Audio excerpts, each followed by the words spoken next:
Hi friends, welcome to వివిక్త cooking. ఇవాళ మన రెసిపీ వచ్చేసి ఎగ్ బోండా. తక్కువ గుడ్లతో ఎంతో టేస్టీగా అండ్ సింపుల్గా ఈ ఎగ్ బజీని ప్రిపేర్ చేసుకోవచ్చు. ఒకసారి ఇలా ట్రై చేసి చూడండి. ఒక్కసారి చేసుకొని తిన్నారంటే మళ్ళీ మళ్ళీ చేసుకొని తినాలనిపిస్తుందండి. మరి ఈ ఎగ్ బజీని ఎలా ప్రిపేర్ చేసుకోవాలో చూసేసేయండి. ముందుగా 4 గుడ్లని ఈ విధంగా ఉడికించుకొని తీసుకోవాలి. ఇప్పుడు ఒక గుడ్డును తీసుకొని వీడియోలో చూపించిన విధంగా మిడిల్లోకి కట్ చేసుకోవాలి. ఈ విధంగా కట్ చేసుకొని ఎగ్స్ని పక్కన ఉంచుకోవాలి.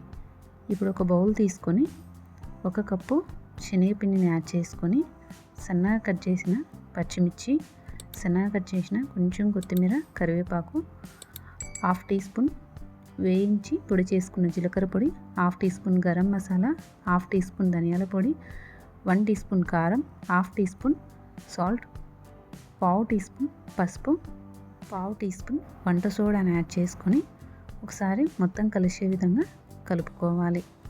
ఇప్పుడు కొంచెం కొంచెంగా నీళ్ళని యాడ్ చేసుకుంటూ మొత్తం బాగా కలిసే విధంగా కలుపుకోవాలి. పిండి కన్సిస్టెన్సీ అనేది ఈ విధంగా ఉండాలి. ఇప్పుడు ముందుగా కట్ చేసి పెట్టుకున్న ఒక్కొక్క ఎగ్గును తీసుకొని వీడియోలో చూపించిన విధంగా శనగపిండిని బాగా కోట్ చేస్తూ తీసుకోవాలి.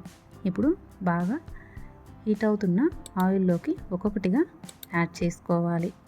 ఆయిల్లోకి సరిపడా ఎగ్స్ని యాడ్ చేసుకొని ఎగ్స్ ఒక సైడ్ బాగా కాలిన తర్వాత మరోవైపుకి మెల్లగా టర్న్ చేసుకుంటూ డీప్ ఫ్రై చేసుకోవాలి. స్టవ్ని మీడియం ఫ్లేమ్లోనే ఉంచుకొని ఈ ఎగ్ బోండాలని డీప్ ఫ్రై చేసుకోవాలి. చూసారు కదా, ఈ విధంగా ఎగ్ బోండాలని ఎర్రగా కాలేంత వరకు డీప్ ఫ్రై చేసుకొని వేరొక ప్లేట్లోకి ట్రాన్స్ఫర్ చేసుకోవాలి. ఇంతేనండి, ఎంతో సింపుల్గా అయిపోయే ఈ ఎగ్ బోండాని మీరు కూడా తప్పకుండా ట్రై చేసి ఎలా కుదిరాయో కామెంట్ సెక్షన్లో కామెంట్ చేయండి. ఈ ఎగ్ బోండాని ఈ విధంగా మిడిల్లోకి కట్ చేసుకొని లైట్గా నేను కారాన్ని స్ప్రింకిల్ చేశానండి. మీరు వద్దనుకుంటే స్కిప్ చేసేయచ్చు.